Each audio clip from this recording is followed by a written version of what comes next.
Précisons qu'il y a déjà eu 5 tentatives de lancement de satellites par les Iraniens, je veux dire un lancement local avec une fusée Made in Iran, qui ont donc échoué. On va voir si celui-ci va réussir. Ce qui est certain, c'est que ces satellites sont destinés à aider le guidage par GPS des missiles balistiques, à les rendre beaucoup plus précis, beaucoup plus efficaces. Et il y a là, exactement comme dans le nucléaire, le même mensonge des Iraniens par rapport à l'utilisation de ces satellites. Il y a des fins militaires. Ouais.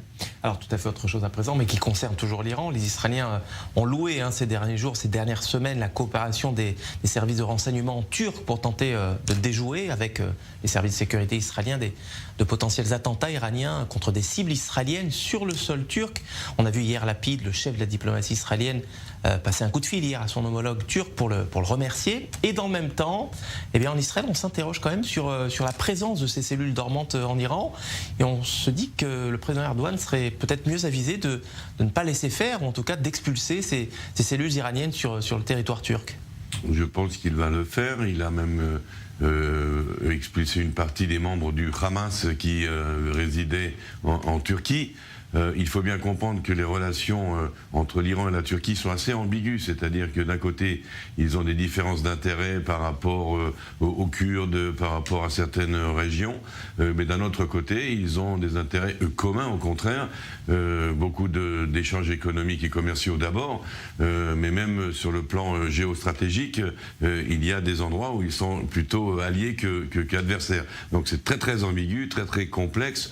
Ceci étant dit, il semblerait que effectivement la Turquie veuille se rapprocher d'Israël et qu'ils feront les efforts. En tous les cas, d'après les touristes israéliens qui se trouvent en ce moment à Istanbul, on sent une présence policière très très importante et je pense que les Israéliens sont plus ou moins rassurés par le fait que les Turcs font le maximum pour assurer leur sécurité.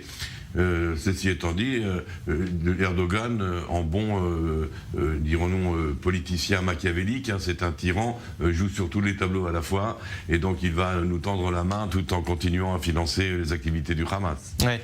Pourquoi l'Iran a-t-il choisi la Turquie comme lieu de prédilection ? C'est plus facile pour les Iraniens de circuler. Il y a, par exemple, dans les universités turques, énormément d'étudiants qui viennent d'Iran. Il y a beaucoup d'échanges commerciaux, comme je l'ai dit, avec beaucoup d'hommes d'affaires.